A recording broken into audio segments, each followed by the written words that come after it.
Assalamualaikum warahmatullahi wabarakatuh. Yang saya hormati Bu Sukma selaku dosen penguji 1, yang saya hormati Bu Rismiati selaku dosen penguji 2, dan yang saya hormati Pak Priyo selaku dosen pembimbing. Perkenalkan, nama saya Miftahul Jannah, NIM 240103141200051, ingin mempresentasikan hasil skripsi saya yang berjudul Implementasi Learning Factor Quantization 2 pada deteksi dini kehamilan risiko tinggi. Di Indonesia, angka kematian ibu masih terbilang tinggi.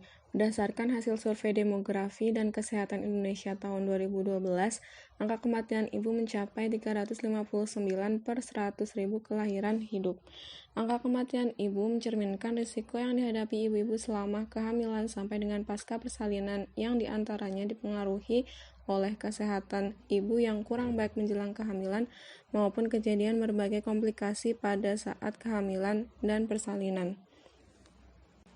Penyebab kematian ibu di Provinsi Jawa Tengah tahun 2016 diantaranya yang paling tertinggi juga 27,08% dikarenakan hipertensi dalam kehamilan. Sehingga ibu hamil perlu melakukan pemeriksaan dan perencanaan persalinan secara rutin selama periode kehamilan untuk mendeteksi dini risiko kehamilan yang mungkin terjadi. Dalam beberapa tahun terakhir, jaringan syaraf tiruan telah banyak digunakan sebagai diagnosis medis yang bertujuan untuk mencapai keputusan medis yang efektif yang tergabung dalam sistem pendukung medis yang sesuai.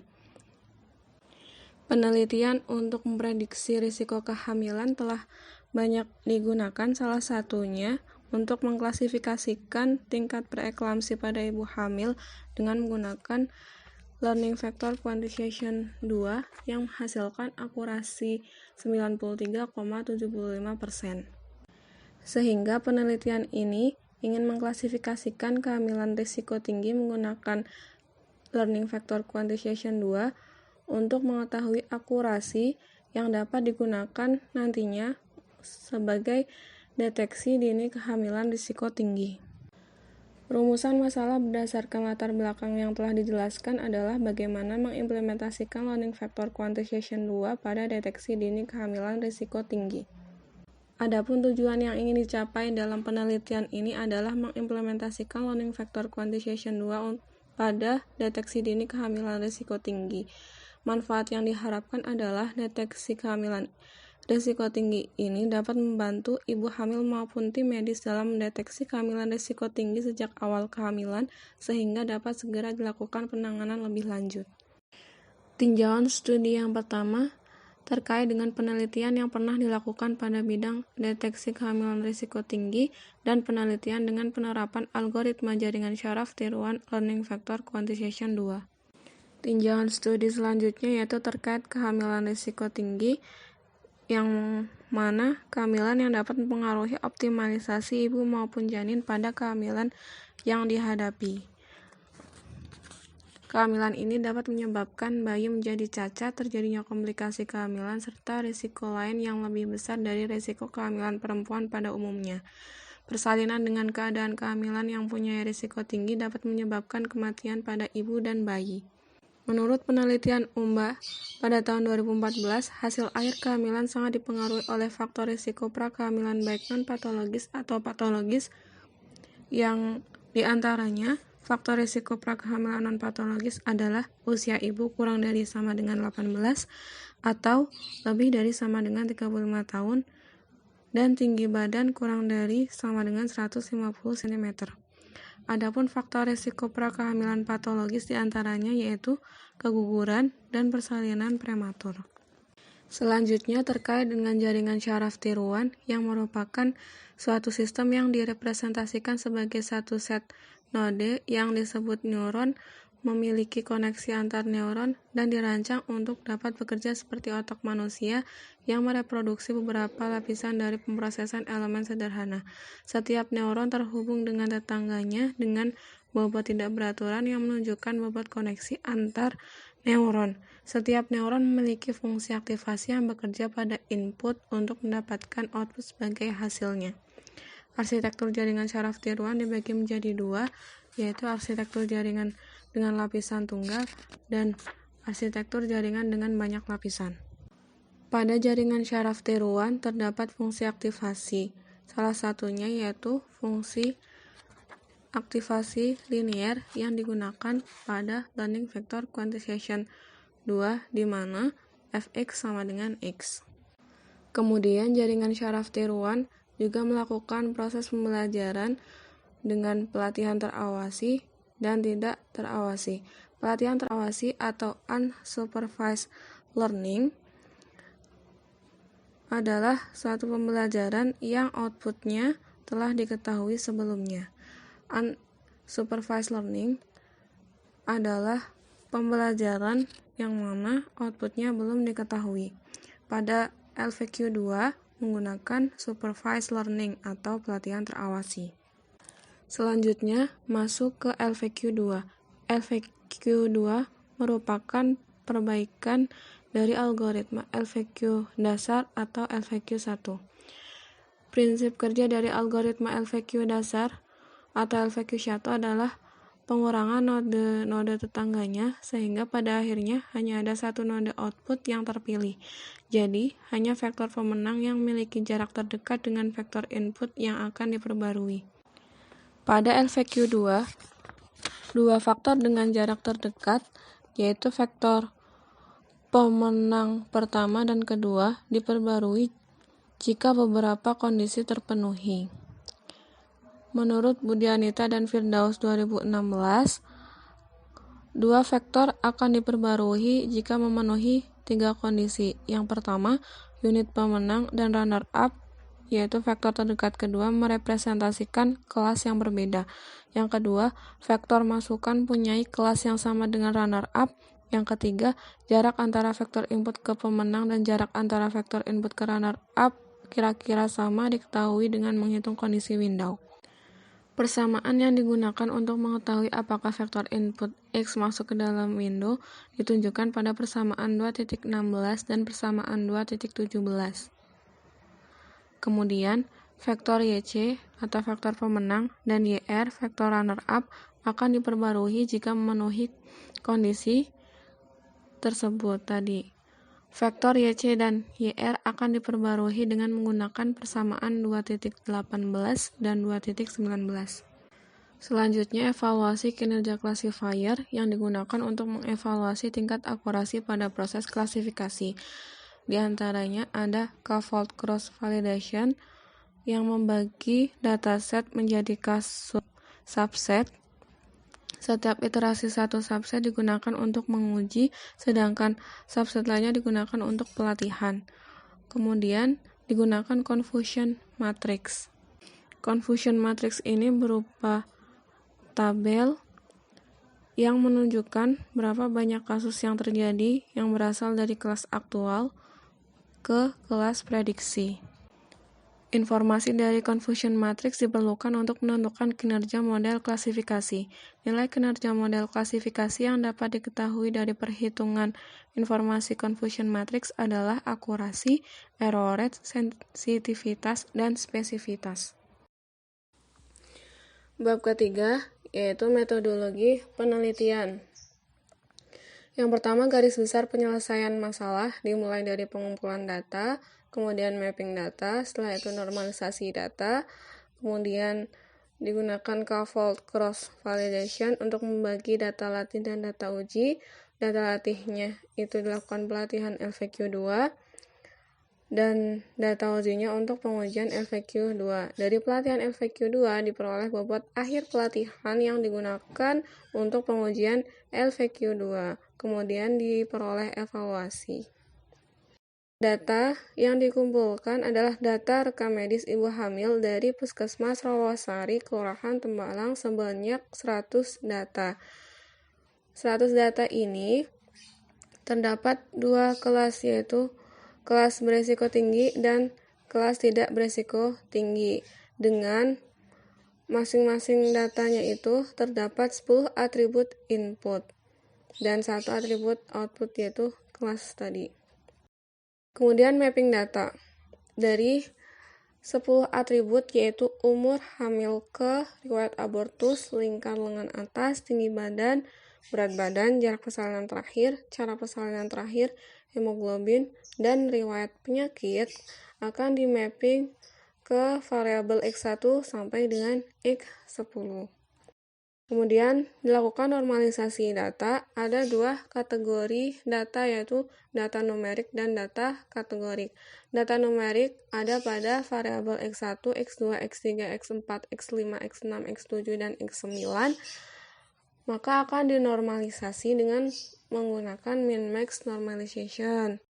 Untuk data kategorik akan dinormalisasi dengan penskalaan nilai atribut, yang mana ada pada variabel X8 dan X10. Pembagian dataset menggunakan k-fold cross validation dengan nilai K sama dengan 10 dapat dilihat pada fold 1 sampai dengan fold 10. Selanjutnya adalah hasil dan pembahasan. Implementasi penelitian ini menggunakan bahasa pemrograman Python dan database MySQL. Ada 5 skenario pengujian yang dilakukan dengan hasil yang pertama, hasil skenario perubahan parameter k-fold didapatkan k-fold dengan nilai 10 memiliki akurasi tertinggi, yaitu sebesar 89% dengan nilai sensitivitas sebesar 80% dan spesifitas sebesar 98%. Hasil skenario kedua terkait dengan perubahan parameter learning rate didapatkan akurasi tertinggi sebesar 87% pada nilai learning rate 0,1 sampai 0,7 dengan sensitivitas 76% dan spesifitas 98%. Learning rate terkecil yang digunakan pada pengujian learning rate ini adalah 0,01. Yang ketiga adalah hasil skenario perubahan parameter learning rate terkecil. Didapatkan akurasi tertinggi sebesar 89% pada nilai learning rate terkecil 0,06, 0,07, dan 0,08 dengan nilai sensitivitas terbesar yaitu 80% dan spesifitas 98%. Yang keempat, hasil skenario perubahan parameter window.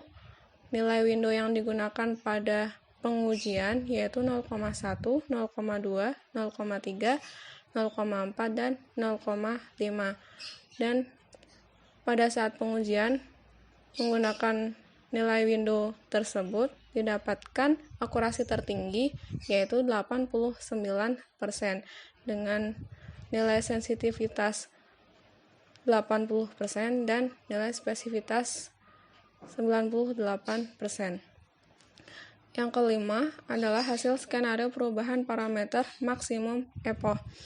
Maksimum epoch yang digunakan yaitu 100, 200, dan 300 dengan total epoch yang didapat yaitu 5, mendapatkan akurasi tertinggi sebesar 89%, nilai sensitivitas 80%, dan spesifitas 98%. Didapatkan kombinasi parameter yang memberikan akurasi terbaik pada k-fold 10, learning rate 0,1, learning rate terkecil 0,06, window 0,1, dan maksimum epoch 100. Nilai akurasi terbaik pada 89% dengan sensitivitas 80% dan spesifitas 98%. Pada evaluasi pengujian menggunakan confusion matrix dapat dilihat di tabel bahwa terdapat 40 data dengan kelas beresiko tinggi yang terklasifikasi benar beresiko tinggi oleh sistem, sedangkan 10 data dengan kelas beresiko tinggi terklasifikasi salah oleh sistem. Kemudian, dari 50 data dengan kelas tidak beresiko tinggi Dihasilkan 49 data yang terklasifikasi benar tidak berisiko tinggi, sedangkan 1 data lainnya terklasifikasi salah oleh sistem. Nah, berdasarkan uji regresi berganda dengan SPSS, diketahui nilai signifikasi dari variabel bebas yang berpengaruh pada implementasi learning factor quantization 2 ini. Variabel bebas tersebut adalah variabel Hamilke dengan nilai signifikansi 0,049, riwayat abortus dengan nilai signifikansi 0,008, cara persalinan terakhir dengan nilai signifikansi 0,025, dan variabel riwayat penyakit dengan nilai signifikansi 0. Dari hasil dan pembahasan diperoleh kesimpulan yang dapat diambil dari penelitian skripsi ini. Yang pertama, implementasi learning factor quantization 2 pada deteksi kehamilan risiko tinggi menghasilkan akurasi terbaik, yaitu sebesar 89% dengan presentase sensitivitas sebesar 80% dan spesifitas sebesar 98%. Kombinasi parameter yang memberikan akurasi terbaik dihasilkan dari skenario pengujian yang telah dilakukan pada K-fold 10, learning rate 0,1, learning rate terkecil 0,06, window 0,1, dan maksimum epoch 100. Rata-rata nilai sensitivitas yang dihasilkan dari kombinasi parameter terbaik adalah 80%, yang menunjukkan 40 data dengan kelas berisiko tinggi terklasifikasi benar berisiko tinggi oleh sistem, sedangkan 10 data dengan kelas berisiko tinggi terklasifikasi salah oleh sistem. Hasil klasifikasi dari implementasi LVQ2 sangat dipengaruhi oleh variabel-variabel bebas yang digunakan.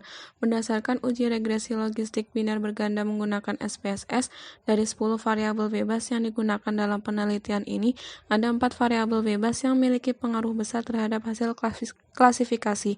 Di antaranya adalah variabel Hamilke, riwayat abortus, cara persalinan terakhir, dan riwayat penyakit.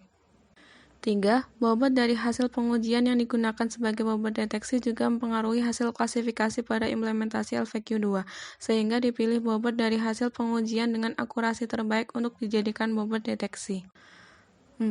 Nilai sensitivitas dan spesifitas yang dihasilkan dari pengujian memperlihatkan kinerja classifier. Semakin tinggi nilai sensitivitas dan spesifitas atau mendekati 100%, maka semakin baik kinerja classifier.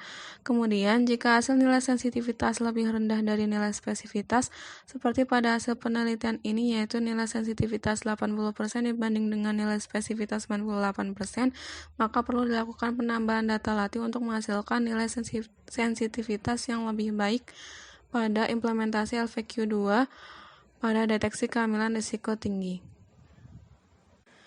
Kemudian, saran yang dapat diberikan untuk penelitian selanjutnya dapat difokuskan pada pengujian lebih lanjut terkait tingkat pengaruh masing-masing variabel bebas atau variabel input yang didapat dari instansi atau pakar ahli yang digunakan pada penelitian ini terhadap variabel terikat atau variabel output agar kinerja metode yang digunakan dapat lebih akurat dan efektif.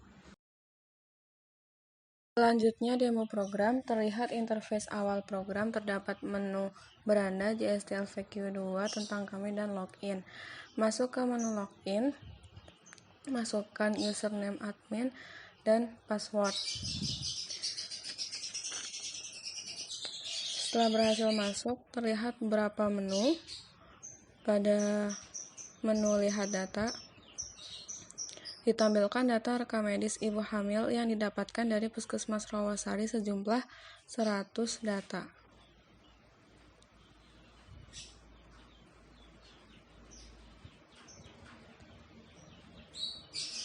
Selanjutnya, menu pelatihan dan pengujian, kemudian menu riwayat hasil pelatihan dan pengujian.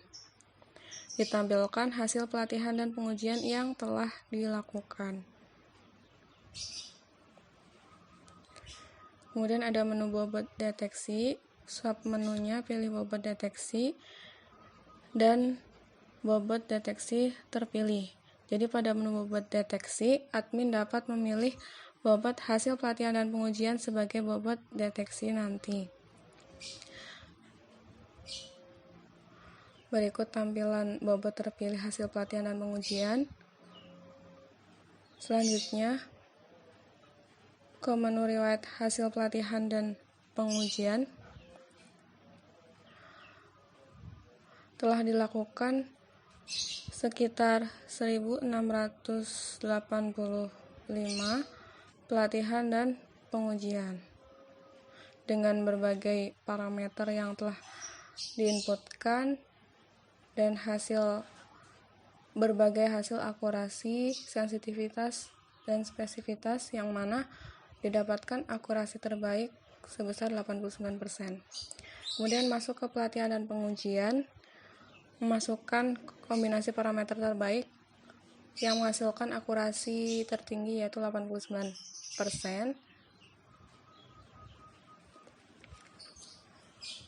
Dengan learning rate 0,1, learning rate terkecil 0,06, window 0,1, dan max epoch 100, scaffold 10. Setelah melakukan pelatihan dan pengujian, akan ditampilkan tampilan detail hasil pelatihan dan pengujian. Yang di atas adalah parameter input yang sudah dimasukkan. Kemudian di bawahnya adalah hasil dari pelatihan dan pengujian berupa nilai scaffold, akurasi, error rate, sensitivitas, dan spesifitas. Ditampilkan juga bobot akhir 1 yaitu bobot akhir kelas kehamilan risiko tinggi, dan bobot akhir 2 yaitu bobot kelas tidak berisiko tinggi.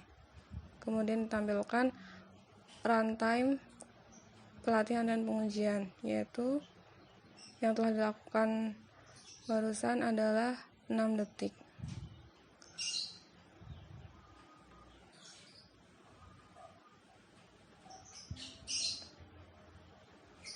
Kembali ke menu riwayat hasil pelatihan dan pengujian. Pada riwayat hasil pelatihan dan pengujian dapat dilakukan hapus data tertentu.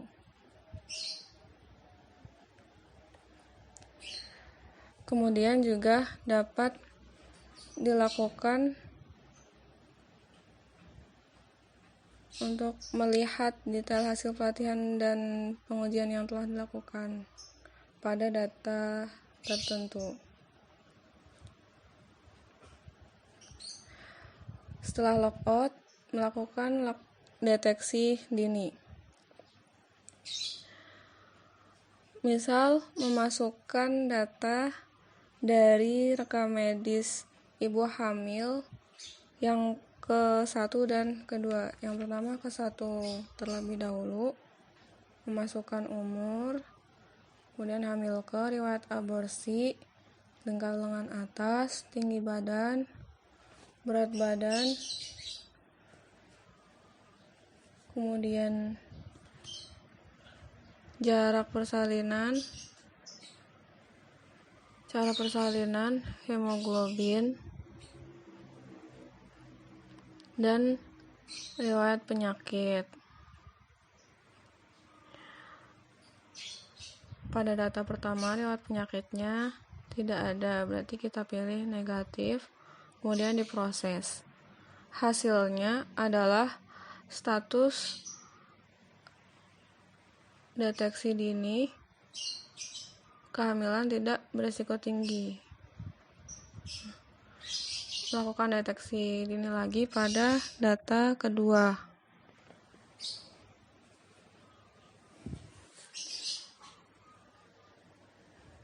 Kembali memasukkan umur, hamil ke, riwayat aborsi, jengkal lengan atas, tinggi badan,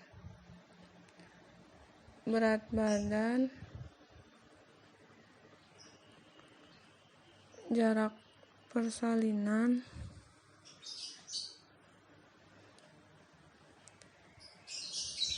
cara persalinan terakhir,